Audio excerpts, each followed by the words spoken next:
Hey, stop what you're doing right now, because what I'm about to share could save you thousands of dollars and potentially protect you from unnecessary medical procedures.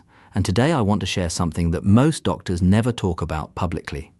There are certain medical checkups and screenings that some research suggests may offer limited benefit and in some cases potential risks for adults over 65. I'm Dr. Aidan, and today we will talk about Dr. Richard Matthews' theory. He's an internal medicine physician, geriatric health specialist, 30 years of experience working with patients over 65. Now, before we continue, I want to be completely clear. This is general educational information only. This is not medical advice. Every person's health situation is unique. Always consult with your qualified healthcare provider before making any decisions about your medical care. Never skip a medical appointment or screening without first discussing it with your doctor. What I'm sharing today is information about what some research and medical guidelines suggest, not a recommendation to avoid any specific medical procedure. With that said, this is a conversation that I believe every adult over 65 deserves to have. Today, I'm going to walk you through 5 medical checkups that some research and evolving medical guidelines suggest may be worth a careful conversation with your doctor, particularly after age 65. And I want to tease something right now. Number 1 on this list is a screening that most people over 65 assume is absolutely essential. But some medical guidelines are now suggesting a different conversation. So please, watch this to the end. The information builds. Each point connects to the last. But before we begin, I want to ask you something personally. Leave a comment below and tell me this. Have you ever felt pressured into a medical screening that you weren't sure you needed? I read every single comment, and your answers shape what I cover next. Okay, let's get into it. Starting with number 5. Number 5, routine annual full-body CT scans. Number 5 is something that has become increasingly popular in recent years, and its popularity may actually be outpacing the evidence supporting it. I'm talking about routine annual full-body CT scans marketed directly to consumers as comprehensive health screening tools. Now, before I explain, let me be clear. CT scans are valuable, life-saving diagnostic tools when used appropriately for specific clinical indications. This is not a blanket statement against CT scanning, but here's what some research suggests about routine full-body CT scanning in otherwise healthy older adults. A full-body CT scan exposes you to significant radiation. According to information from the American College of Radiology, a single full-body CT scan exposes you to approximately the equivalent of several hundred chest X-rays worth of radiation. For adults over 65, cumulative radiation exposure is a consideration worth discussing with your doctor. Additionally, routine full-body CT scans frequently detect what researchers call incidentalomas, findings that appear abnormal but are actually benign. These findings can trigger a cascade of additional testing, additional procedures, and significant anxiety without necessarily improving health outcomes. A review published in a major medical journal explored outcomes from routine CT screening in low-risk adults. The review suggested that in many cases, routine full-body CT scanning in otherwise healthy adults led to more follow-up procedures without necessarily improving survival or health outcomes. The American College of Radiology and other medical bodies generally do not recommend routine full-body CT scanning as a population-wide screening tool. Now, this does not mean CT scanning is wrong for you specifically. Your doctor may have excellent clinical reasons to recommend a CT scan. Always follow your doctor's specific guidance for your individual situation. What this information suggests is that routine annual full-body CT scanning, particularly when marketed directly to consumers without specific clinical indication, may be worth a careful, informed conversation with your healthcare provider. Synergy tip for number 5. Before agreeing to any imaging study, ask your doctor 3 specific questions. What specific condition are we screening for? What will we do differently based on the results? And what are the risks of this specific imaging study? These questions help you make an informed decision. That's number 5. But number 4 involves something that most people over 65 genuinely believe is essential. Let's talk about it. Number 4, aggressive cholesterol screening and treatment in very advanced age. Number 4 is a topic that is genuinely evolving in the medical literature, and the conversation around it is more nuanced than most people realize. I'm talking about aggressive cholesterol screening and treatment protocols in adults over 75 or 80. Now, let me be absolutely clear. Cholesterol management is critically important for cardiovascular health. For adults in their 50s, 60s, and early 70s, cholesterol management has strong evidence supporting it. But here's where some research suggests the conversation becomes more nuanced for very advanced age. Some studies exploring cardiovascular outcomes in adults over 75 and 80 have produced interesting findings. Some research has suggested that the relationship between cholesterol levels and cardiovascular outcomes may change at very advanced ages compared to younger populations. A study published in a major cardiovascular journal explored lipid levels and mortality in adults over 75. The findings were nuanced and suggested that the relationship between cholesterol and health outcomes in very advanced age may be more complex than previously understood. Additionally, statin medications, commonly prescribed for individualized conversation with your doctor rather than automatic continuation of aggressive treatment protocols, may be valuable. Synergy tip for number 4, if your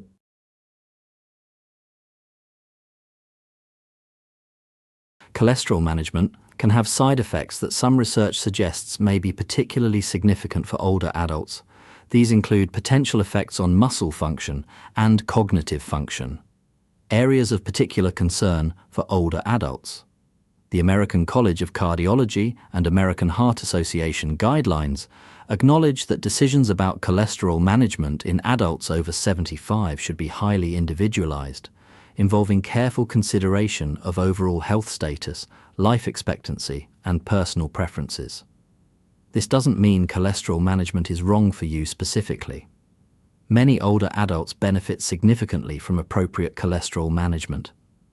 But it does suggest that a nuanced, over 75 and currently on cholesterol medication, ask your doctor to review whether your current treatment protocol is still aligned with your overall health goals and current medical guidelines for your specific age group.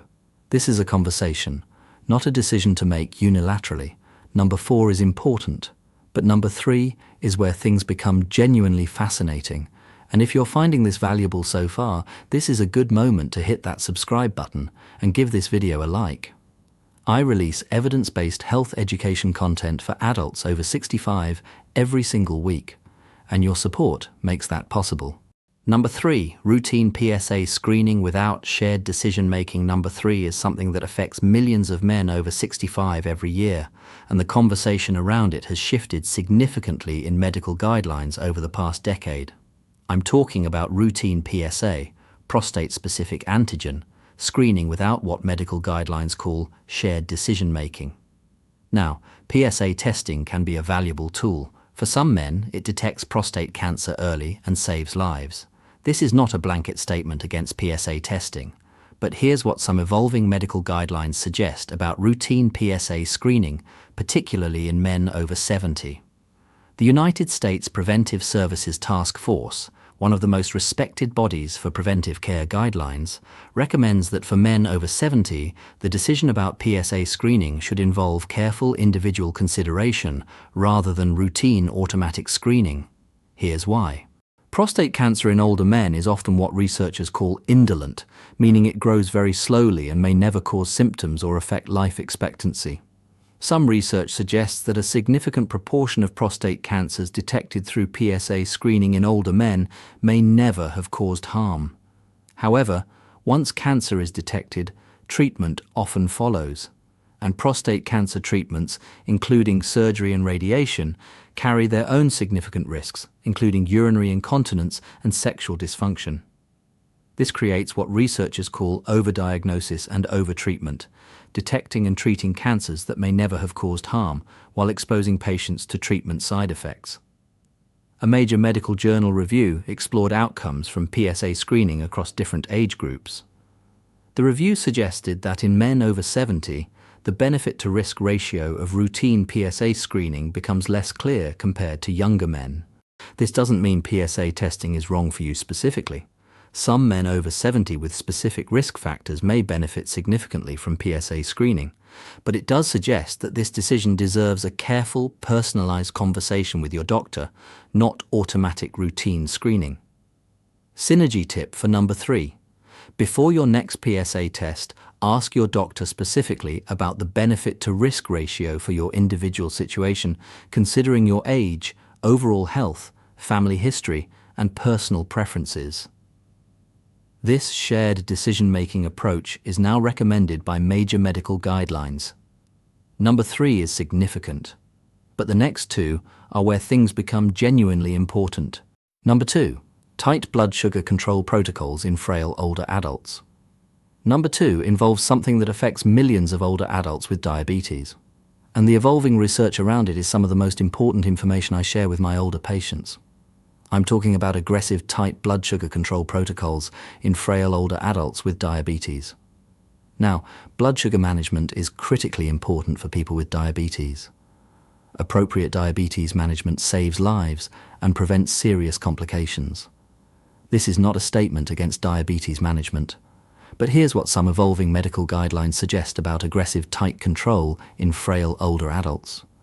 For decades, tight blood sugar control, keeping blood sugar as close to normal as possible, was considered the gold standard of diabetes management for all patients. But some research began exploring outcomes specifically in older, frail adults with diabetes. And the findings were nuanced and important. Some studies suggested that aggressive tight blood sugar control in frail older adults was associated with increased risks of hyperglycemia, dangerous low blood sugar episodes. In older adults, hypoglycemia can cause falls, confusion, cardiac events, and other serious complications. The American Diabetes Association guidelines now recommend that blood sugar targets for older adults with diabetes should be individualized based on overall health status, frailty, life expectancy, and personal preferences, rather than applying the same aggressive targets used for younger, healthier adults. For frail older adults, some guidelines now suggest that less aggressive blood sugar targets may actually be associated with better overall outcomes when accounting for hyperglycemia risks. This doesn't mean relaxing diabetes management is right for you specifically. Every diabetes management decision should involve your endocrinologist or primary care physician. But it does suggest that if you're an older adult with diabetes, it may be worth having a specific conversation with your doctor about whether your current blood sugar targets are appropriate for your age, frailty status, and overall health goals. Synergy tip for number 2. Ask your doctor specifically, given my age and overall health status, are my current blood sugar targets appropriate? Are the risks of hypoglycemia being appropriately weighed against the benefits of tight control in my specific situation? These questions can lead to an important and potentially life-changing conversation. This is number 2, and it is important. But what I'm about to share for number 1, the checkup that most adults over 65 assume is absolutely essential, this is what the evolving medical conversation has been quietly building toward. This is the one. Number 1. Routine annual EKG screening in low-risk adults. Number 1 is a test that millions of adults over 65 receive routinely every year as part of their annual physical examination. I'm talking about routine annual electrocardiogram, EKG, screening in otherwise healthy low-risk older adults. Now, EKGs are invaluable diagnostic tools. When you have symptoms, chest pain, palpitations, shortness of breath, an EKG is critically important. When you have known heart disease, regular EKG monitoring may be essential. This is not a blanket statement against EKGs. But here's what some medical guidelines suggest about routine annual EKG screening in adults over 65 who have no cardiac symptoms and no known heart disease. The United States Preventive Services Task Force has stated that it finds insufficient evidence to recommend routine EKG screening in adults who are at low risk for cardiovascular disease and have no cardiac symptoms. Here's why this matters. As people age, EKGs frequently show what researchers call age-related changes, variations in the heart's electrical patterns that are common in older adults but not necessarily clinically significant. These changes can trigger additional testing, additional procedures, and significant anxiety. Some research has suggested that routine EKG screening in low-risk older adults can lead to a cascade of additional interventions, not necessarily because those interventions are needed, but because an abnormal finding, once detected, tends to generate further investigation. Additionally, some research suggests that routine EKG findings in low-risk adults infrequently change clinical management in meaningful ways. Now, this is nuanced. If you have symptoms, risk factors, or known heart disease, EKG monitoring may be essential for you. Your doctor may have excellent clinical reasons for wanting annual EKGs in your specific case. But for otherwise healthy, low-risk older adults, the question of whether routine annual EKG screening provides meaningful benefit versus generating additional unnecessary testing is worth discussing with your healthcare provider.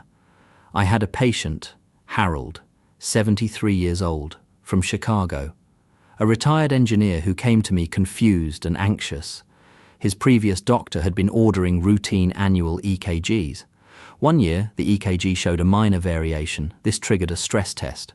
The stress test showed another borderline finding. This triggered a cardiac catheterization. The catheterization showed normal coronary arteries. Harold had been through months of anxiety and invasive testing, ultimately finding nothing clinically significant. Harold told me, "I felt fine before all of this started." This story illustrates why the question of appropriate testing, even well-intentioned testing, deserves careful consideration. Synergy tip for number 1. Combine this knowledge with a broader conversation with your doctor about your overall cardiovascular risk profile. Ask specifically which screenings are recommended for your individual risk level, age, and health status. A personalized approach, rather than routine blanket screening, is increasingly what evidence-based medicine supports. All of the research and guidelines referenced throughout this video are linked in the description below. I encourage you to read them, share them with your doctor, and ask the questions that your appointments often don't leave time for. Here is what I want you to hear as we close. Being an informed patient is not the same as being a difficult patient. Asking questions about whether a test or screening is appropriate for your specific situation is your right, and increasingly, it's what the best medical guidelines encourage. The goal of medicine is not maximum testing. The goal of medicine is optimal health outcomes for each individual patient. Whether you are 65 or 85, whether you have multiple health conditions or relatively few, whether you've been following every screening recommendation without question, or you've been wondering whether they're all necessary, you deserve a conversation with your doctor about what's actually right for you. These 5 areas, routine full-body CT scanning, aggressive cholesterol management in advanced age, routine PSA screening without shared decision-making, tight blood sugar control in frail older adults, and routine annual EKG screening in low-risk adults, are not areas to avoid entirely. They are areas where an informed, personalized conversation with your healthcare provider may be genuinely valuable. Don't let anyone tell you that asking questions about your medical care is inappropriate. The research supports informed decision-making, and so do I. If this video helped you, please subscribe to this channel and share it with someone you care about. Every week we go this deep into evidence-based health education for adults over 65, and your support makes that work possible. And now I want to hear from you. Which of these 5 areas surprised you the most? And have you ever had a conversation with your doctor about whether a specific screening was right for your individual situation? Leave your answer in the comments. I read every single one.